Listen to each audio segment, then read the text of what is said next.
there, easy. Wow. Aren't we lucky to have heard that original recording of a man riding his horse to Canterbury back in 1527. Brilliant. Because back then they used horses to get around rather than cars. Fascinating. Hello, and welcome back to the final couplet with me, Theo Cowan. Here we are again. This time it's Sonnet 17 and I have got some fantastic news. This is the last in the series of sonnets about having a child. Now, I have no doubt the theme will return at some point. We'll probably have another 30 sonnets on it at some point, but I do know that the next sonnet, which, by the way, little spoiler here, is a very well-known one of the biggies, is not, I repeat, not about having a child. We've done it. Well, not quite, because today's is about having a child. But it is the last one. And I am thrilled to dive into this one. Let's have a listen to Sonnet 17, shall we? Sonnet 17. Who will believe my verse in time to come if it were filled with your most high deserts? Though yet heaven knows it is but as a tomb which hides your life and shows not half your parts. If I could write the beauty of your eyes and in fresh numbers number all your graces, the age to come would say, this poet lies. Such heavenly touches ne'er touched earthly faces. So should my papers, yellowed with their age, be scorned like old men of less truth than tongue, and your true rights be termed a poet's rage and stretched metre of an antique song. But were some child of yours alive that time, you should live twice, in it and in my rhyme. There it is, Sonnet 17. Not as flowery as we've known Shakespeare to be in previous sonnets. He's not bringing in the elements, Mother Nature, trees and flowers and all that, but he is talking about his poetry. He's sort of looking back on his previous poems maybe and saying, I've described you as being beautiful and gorgeous and people won't even believe me.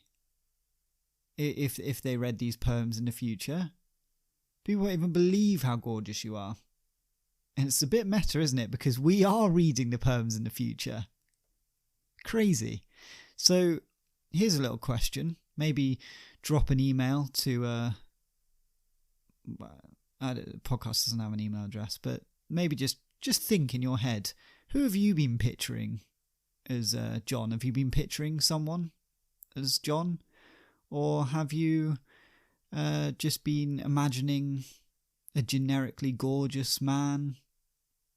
It's just something to think about, isn't it?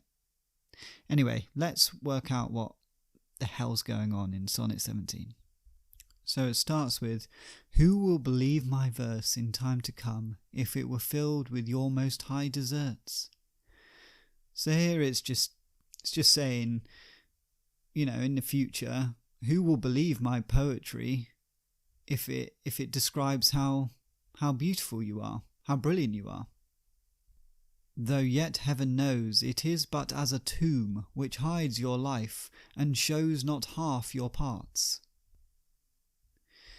Which means, my poetry is a tomb that it's actually hiding what you're really like, and it can't even show your true beauty, brilliance, amazingness. It can only show a little part of it. If I could write the beauty of your eyes, and in fresh numbers number all your graces, the age to come would say, this poet lies, such heavenly touches ne'er touched heavenly faces. So here he's sort of continuing on the same theme. If he's saying, if I could, capture in my writing how amazing you are, how beautiful your eyes are, especially your eyes, and write new bits of poetry that list, all the ways in which you are amazing, people wouldn't believe me in the future. So they'd read this in the future and go, that's ridiculous. They would say, actually, this poet is a liar. No human face could look as heavenly as he's describing in his poems. So should my papers, yellowed with their age, be scorned like old men of less truth than tongue? So, should my old poems, yellowed with age, like you do at school, you'd sort of, to make a document look old, you cover it in coffee and maybe burn the edges. That's how I imagine it looks in the future, his poems. They would be scorned, those poems, like old men that just rattle on and don't actually have anything to say, anything of worth to say. Like your granddad, when he just keeps on talking, it's not actually really saying anything, just like that. And your true rights be termed a poet's rage and stretched metre of an antique song. I'm saying stretched because it's got a little accent above the E, and I like to pronounce that ed, stretched. Now, I know some people would just go with stretched, each to their own, but I like to add a bit of flair in there. Anyway, what does it mean? It means your true likeness would just be termed a poet's madness, and false, fake verses of a bloody old song. Fake verses of an old song, that's what it would be termed. And now we move on to the final couplet, of course. But were some child of yours alive that time, you should live twice, in it and in my rhyme. So here, of course, bringing in the old child at the end. But if, you had a kid that was alive in the future, you'd actually live twice. You'd live through that kid and my poetry. So that'd be good, wouldn't it? Because who wouldn't want to live twice? Weird that he says you should live twice in it. Just the child as it. Seems a bit quite blunt. But I guess he's just trying to make a point, isn't he? I'd say them. I would probably put them. So if I were to rewrite this now, I'd probably say, you should live twice, in them and in my rhyme. Nicer, bit nicer. Anyway, that is Sonnet 17. I think it's a good one. I enjoyed it. He's sort of self-deprecating in a way. He's saying, oh, my poetry can't possibly live up to how beautiful you are. I can't possibly describe how amazing you are in my poetry. Oh. But then at the end he is saying, my poems will make you live on, will give you, eternal life. So he is sort of putting himself down, but then in the end he's sort of going, actually, no, it is bloody good. It's bloody good. Anyway, let's finish off. Let's tie up our story, shall we? If you remember last week, Shakespeare and John were still in the Nag's Head, and Shakespeare's, got all these candles lit, and it's very romantic, and they've kissed. And then Shakespeare has said, no, but I do need you to have a kid. And he's just read him Sonnet 16 to just reiterate to John that he still does need to have a kid. So that's where we left off. Let's find out what happens next. Shakespeare finishes reading Sonnet 16 to John. John says, I understand, Shakespeare. I understand. You love me, but you also want me to have a kid. I get it. I get it. And Shakespeare says, thank you for understanding. It means a lot. And they kiss again. They kiss, and they kiss, and they cry, and they kiss some more. Eventually, John says, I must go. I love you, Shakespeare, but I must go and have a child. And Shakespeare says, oh, I love you too, John. Go forth and have child, please. And John, with a little bow, leaves Shakespeare in the empty Nag's Head, surrounded by candles. 6 months later, Shakespeare is sat at the dining room table with his wife. He's been plucking up the courage to ask her why her stomach has grown so big. Shakespeare's wife says, more coffee, Bill? And Shakespeare says, no.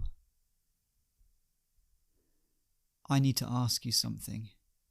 Why is your stomach so bloody big? And Shakespeare's wife says, oh, I've just been eating a little bit more recently, put on a bit of weight around in the stomach area, mainly in the stomach area. And Shakespeare says, I don't believe you. And she says, okay, I'm going to tell you the truth. But first, we should have John come round. And Shakespeare says, why John? Wait, why John? And she says, all will be revealed. So they send a message to John and wait for quite a long time in silence while that message gets sent to John, and then he reads it, and then John rides back he's on a horse and he rides back. John arrives at the Shakespeare residence. Shakespeare opens the door and says, come on in. What's going on? And John says, I don't bloody know what's going on. Why am I at your house? And Shakespeare says, well, my wife is saying that you need to explain something. And John enters the house and goes, your wife is this woman. This woman is your wife. And Shakespeare says, yeah, that's my wife. And John says, but that's the mother of my child, my future child. And Shakespeare says, what the hell are you talking about? And Shakespeare's wife says, please let me speak, boys. Let me speak. She draws in a breath and says, look, Shakespeare, you know when you told me to read the sonnets to John and make him have a kid? Well, I kind of fell in love with him, and he kind of a bit fell in love with me, and I didn't tell him I was your wife because you didn't want me to, and now here we are. And John says, bloody hell, you're Shakespeare's wife. This is crazy. This is absolutely crazy. And Shakespeare says, bloody hell as well, from me also. This is crazy. That is my wife, and she's having your child. What is going on? And Shakespeare's wife says, I know, it's a lot to take in. And Shakespeare says, well, I guess now that we're all telling the truth, I better tell you I'm in love with John, and John's in love with me, and we see each other, and we've been dating, kind of, behind your back. And Shakespeare's wife says, what the hell? You two have been dating? And they both nod. Well, this is just ridiculous. My husband and the future father of my child are dating. What is going on? And suddenly all of them start shouting and screaming and clawing at each other and grabbing each other's hair and punching and kicking. Eventually, after hours of fighting, Shakespeare kicks John out of the house. He says, I'm done with you. This is disgusting behaviour. And then he takes his wife and he kicks her out too and says, I'm done with you as well. You are a cheating wife. And he slams the door. John and Shakespeare's now ex-wife are stood on the street. And she says, well, I guess we could maybe carry on. And John says, well, I sort of only really wanted you to have my kid. I wasn't actually that in love with you. I just wanted you to have my kid. And she says, brilliant. Great. Thanks. And they walk off in separate directions. 1 year later, Shakespeare's now ex-wife steps into the Nag's Head. In her arms she carries a gorgeous little baby with lovely blue eyes and blonde locks of hair. She walks up to the bar and orders a pint of mead. To her right, she notices 2 men in the darkness of the pub. She squints. She thinks she recognises one of them. She does. It's Bill Shakespeare. And who's that?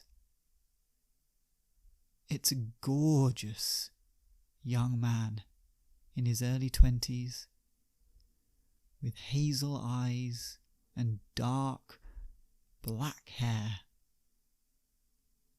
He really is a hell of a specimen. And Shakespeare is muttering to him. Shakespeare's ex-wife picks up her mead and moves a little closer, hidden by the darkness.